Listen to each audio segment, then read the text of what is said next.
lot of us in the room today. It is now a Thursday afternoon here on 90.7 FM KALX Berkeley, and we have a full house here at Arts in Review. Half an hour every week talking about artistic things happening out there in the Bay Area. My name is Gregory Sharpen. I'm Stephanie Kalem. I'm Svea Vikander. Josephine Budens is over there in the corner and may weigh in on issues of import. We are going to be talking today about an exhibition which is currently up called Resistors, 50 Years of Social Movement Photography. Yeah, it's actually opening on June 29th, not quite up yet. That's also when the opening reception is. It's at the Berkeley Art Center, and it'll be up until August 20th. And today we're interviewing Melanie Light and Ken Light. Welcome. Thank you. Thank you for having me. This is great to be at KALX after all these many years of being in the area and listening. It's a treat. Thank you. It's great to have you. So these two have curated the exhibit, although Ken is a renowned social movement photographer.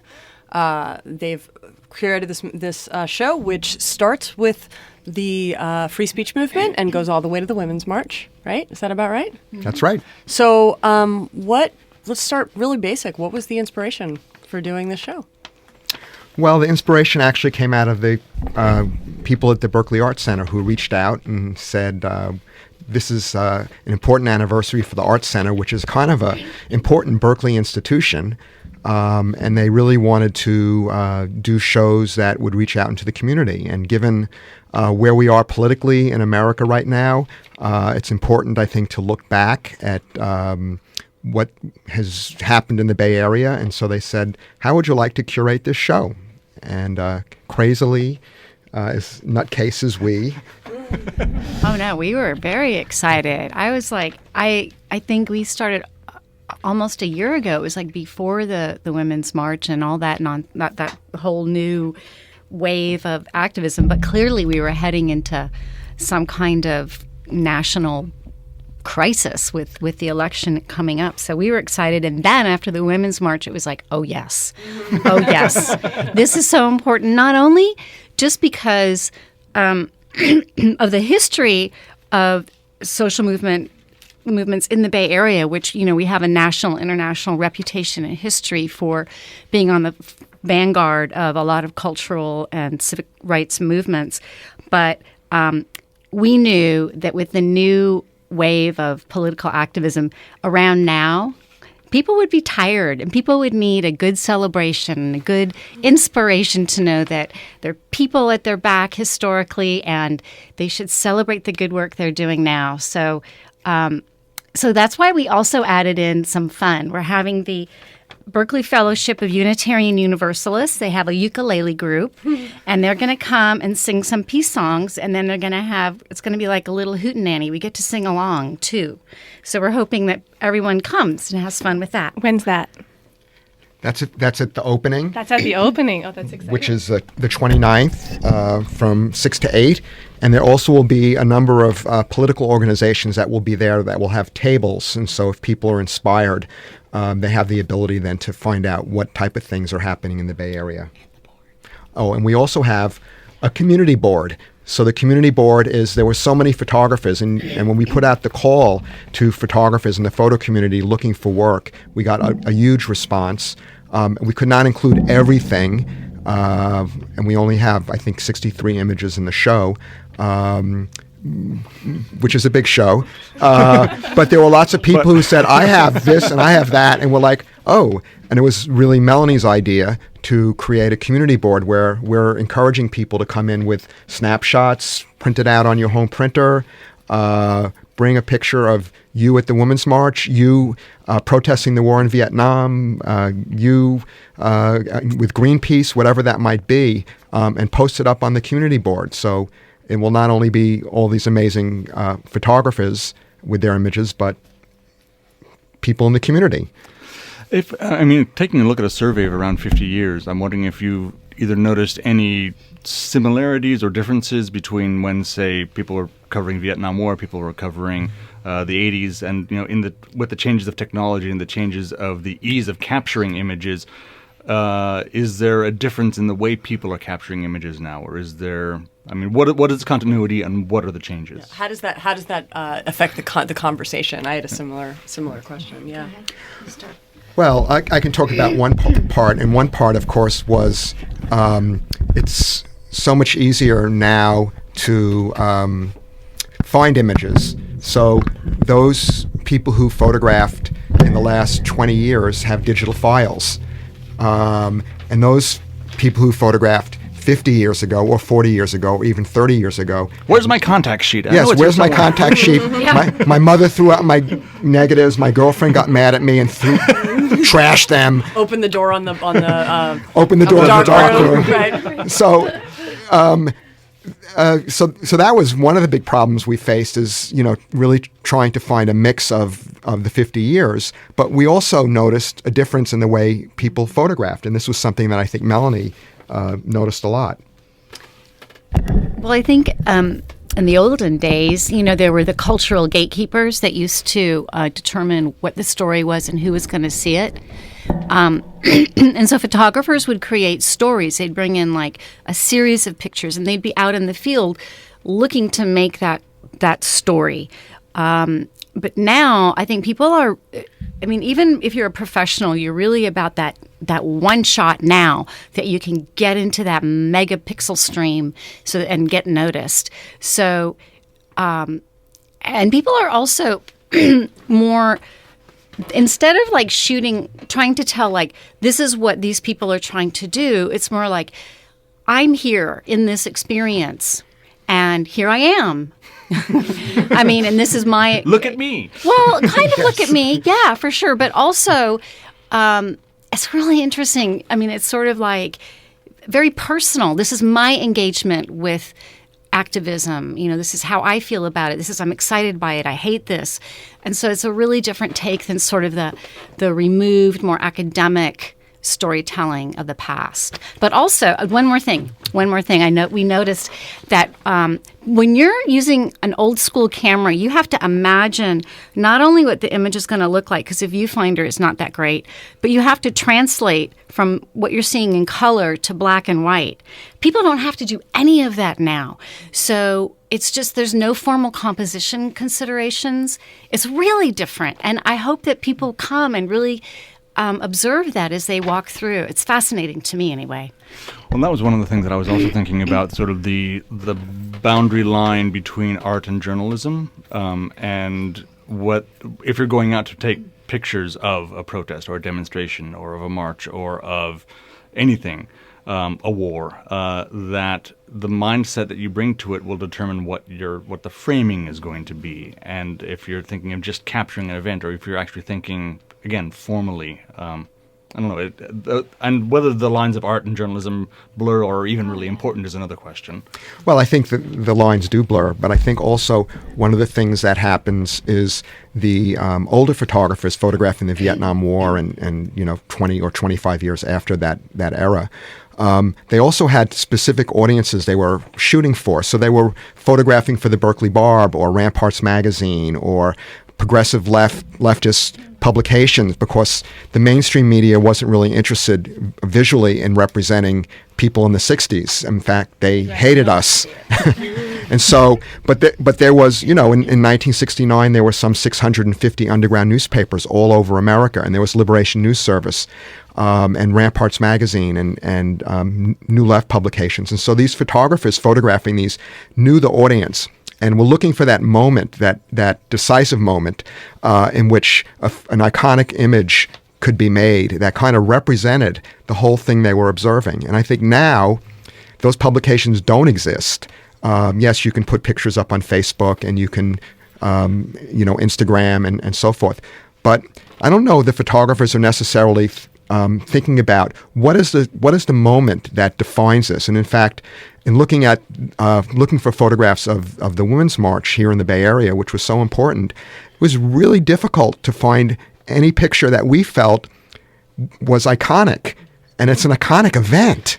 And so one of the things that is fascinating is for people to go and look at the early pictures, and there'll be, Bobby Seale, and there'll be the battles over People's Park. I think like the picture of Mose, the tear gas in front Right, of Mose, the tear gas. One silhouetted figure. Yeah, and even the image we're using to publicize the show is this wonderful image by Nasio Jan Brown, taken of the draft demonstrations in Oakland, and it's just this amazing photograph with the peace sign and this glow of light that accidentally was the lens flare and the police in the background, and it's just captures that moment in a way that is just so beautiful and powerful.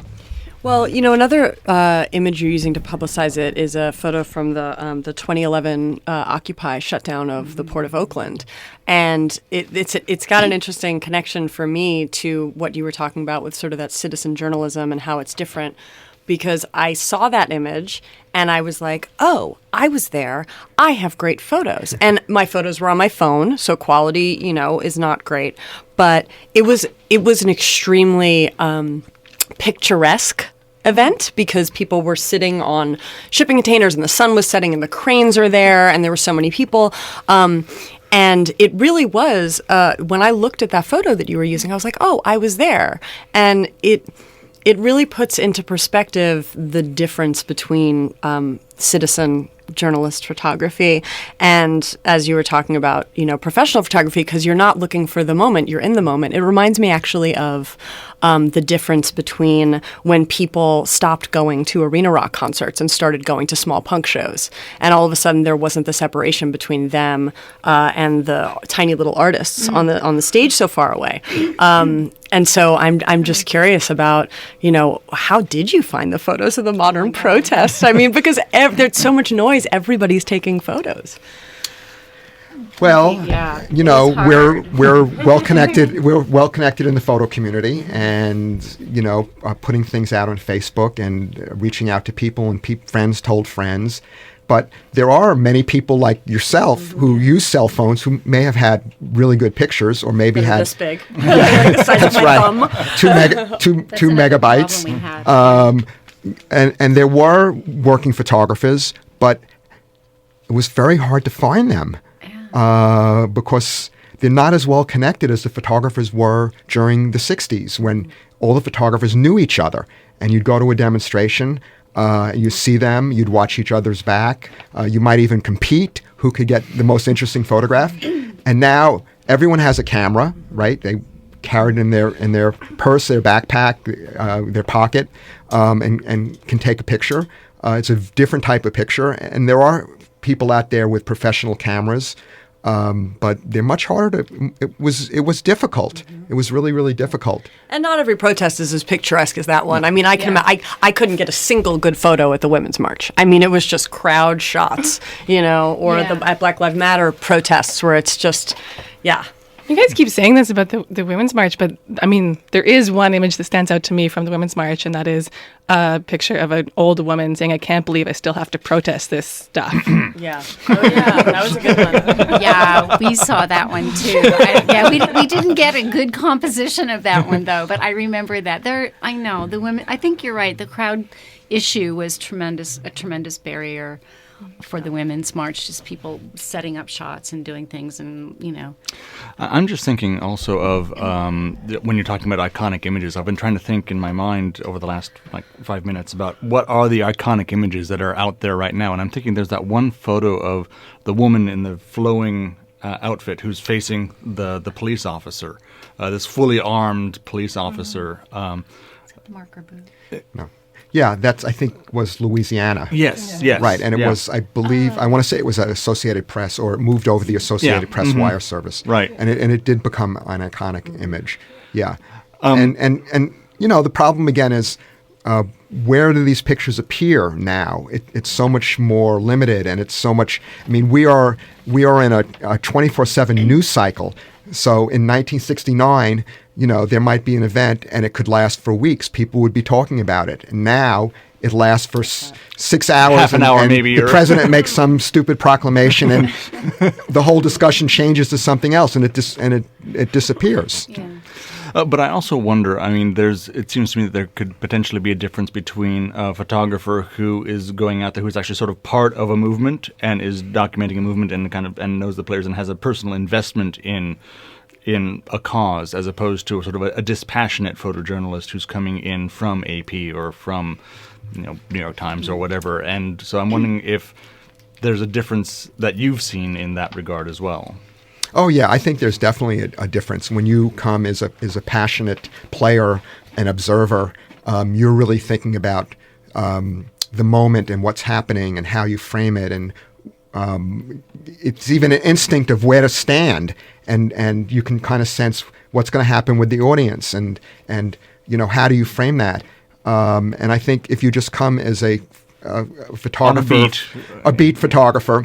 Not to put them down, because there are some really wonderful beat photographers, but a lot of times it's just like, I want to get in and get out and get my shot, and I know my newspaper or my publication is going to run one picture, and I'm going to try to get that picture. But we ended up having a number of really wonderful pictures, actually from the San Francisco Chronicle, and we have the very famous picture of Harvey Milk sitting on the car, running for supervisor, and it's a wonderful, wonderful photograph that Terry Schmidt took, a Chronicle photographer.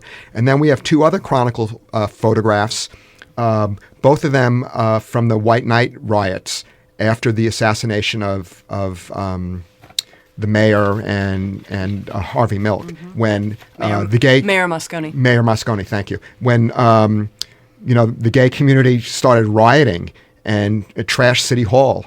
And it was a time photographically even very difficult to photograph, because now you're using a modern camera. You can put your ISO of your camera, shoot at night with no flash. And so this was in the era when you're using black and white film and a film camera, and you can't... And I hope you loaded the right film into the camera. Yeah. You only have 36 exposures. You have to have rolls of film in your pockets or in your camera bag. And now with a digital camera, you can shoot, 1,000 pictures on one card. I mean, it's a very different, just technical practice. Well, it seems also, I've heard people talk about there's a sort of disposability factor where you can take a bunch of JPEGs and you'll just delete the ones that aren't very good. And so there's a sense of, well, if I only have 36 exposures, I'm actually going to have to pay attention to what it is I'm capturing, rather than I'm just going to sort of capture whatever I can get and then sift later. And that's a very different approach to capturing images, it seems to me. Yeah, no, absolutely. I think that you realize you only have a limited number of exposures, and I can remember it's expensive. And it's expensive, and I can remember as a young photographer going with so many rolls of film to photograph, and there'd always be someone who'd come up and say, "Do you have an extra roll of film?" And you'd have to decide, I don't know, who is this person? Am I going to get this roll of film back? That's right. Will I need it? Will I run out? So yeah, it's much different.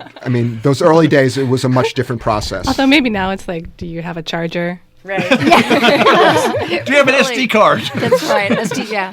But also, historically, because people just delete, sometimes you're deleting things that in retrospect are going to look a lot better to you in 10 years or 20 years. I know even Ken right now is going back through work that he did in the 80s on the border. That at the time, he already even published a book about the border crossing, and now he's going through his contact sheets, and it's like, wait a minute, here's a whole other story.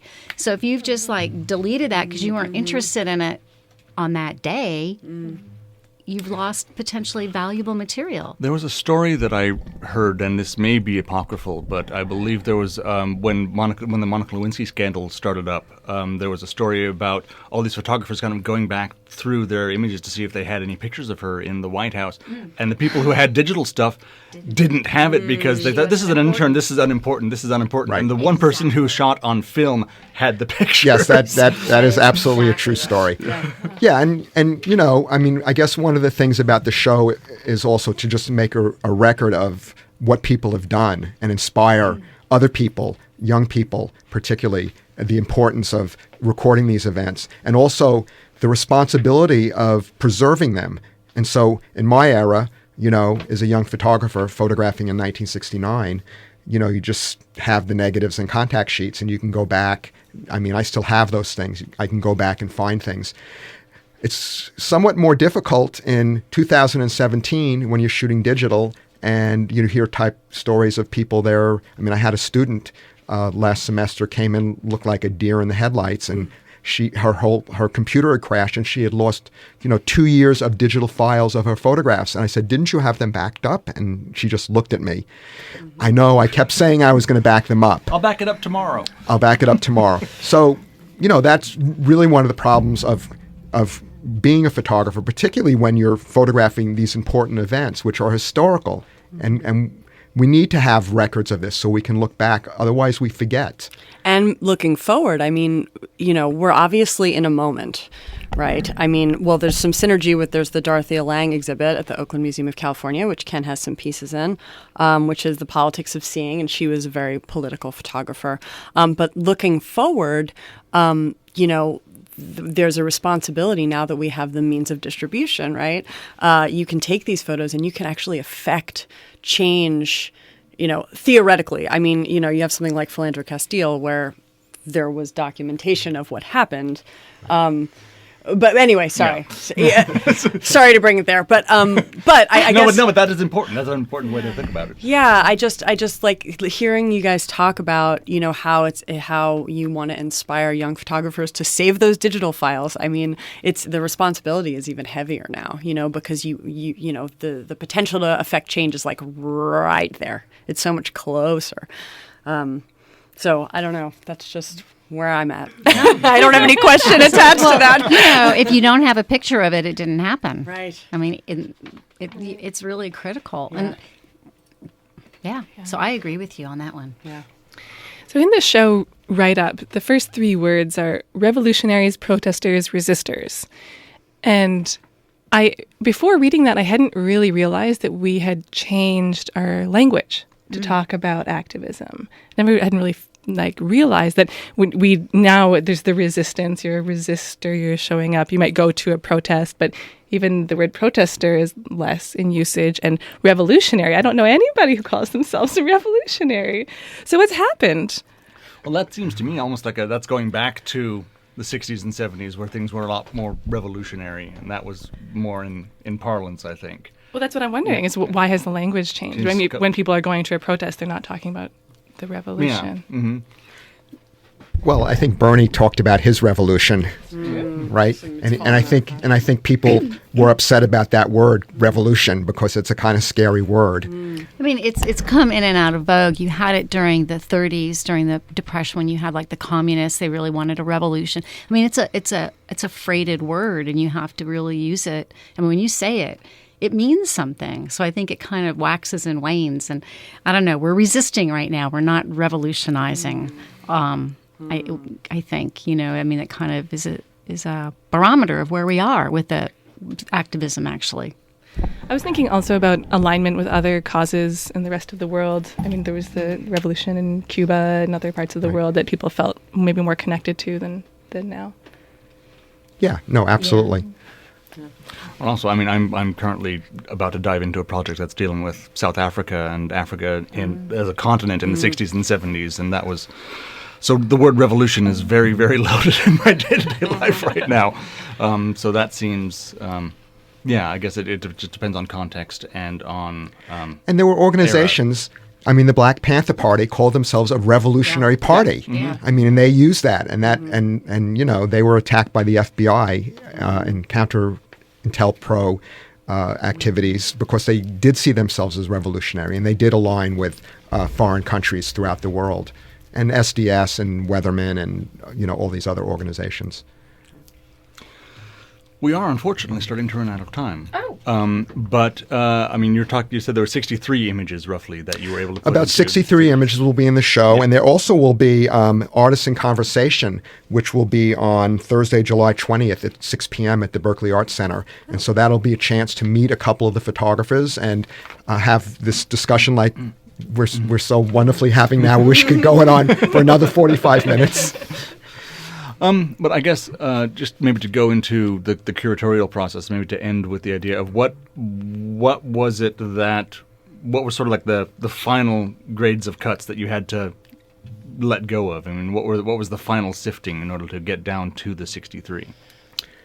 What were the babies that you had to kill in order to get this? There were a lot of. We have a whole. Darlings. We have a whole bag of darling pictures that we made little small prints of. Yeah. And there was certain, for example, the gay liberation movement, very powerful in the Bay Area. There were wonderful, wonderful pictures, but we could do a whole show just on that. It was very well documented. It was both straight and gay photographers. The parades and the activism around AIDS, and as I said, the White Night riots, and I mean there was a lot of stuff. But you have to say, well, yeah, we only can use a few of those, and then there are lots of Black Panther pictures. Okay, we're using 2, and so we had to try to stretch it out over 50 years and try to find a pace, both visual but also. Not have this event be more important than this other event, and try to find a mix.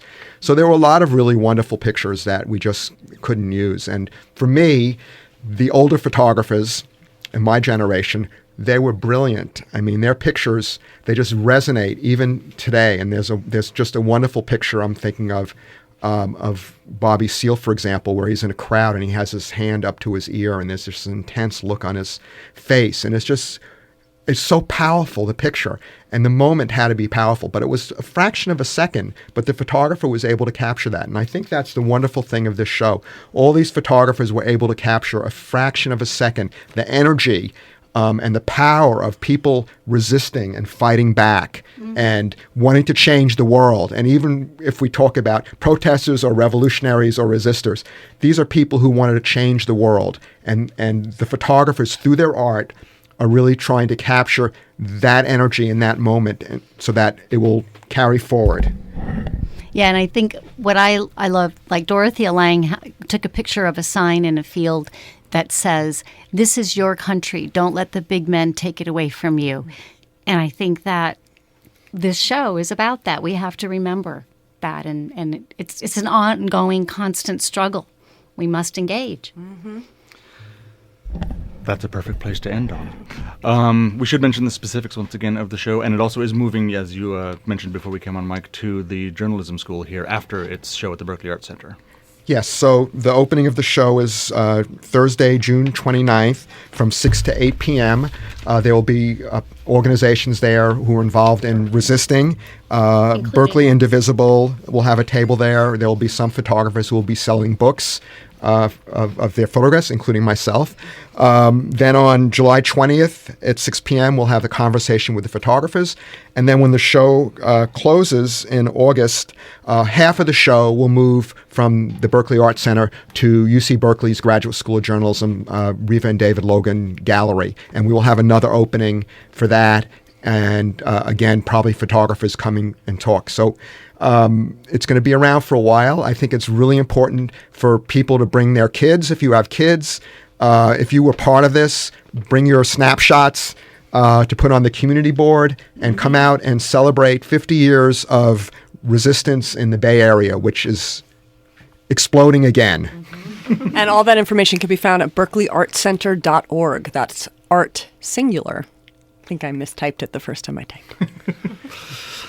We have been talking with Ken Light and Melanie Light, who are the curators of this exhibition. Thank you so much for coming in and talking with us today. Thank you. Thank you. It's been a pleasure. This has been the Program Arts in Review. My name is Gregory Sharpen. I'm Stephanie Kalem. I'm Svea Vikander. And we will be back next week. Coming up in a moment is, I believe, Transistor Sister, who's going to take you up until 3 o'clock. Everybody out there, take care. Have a good Thursday.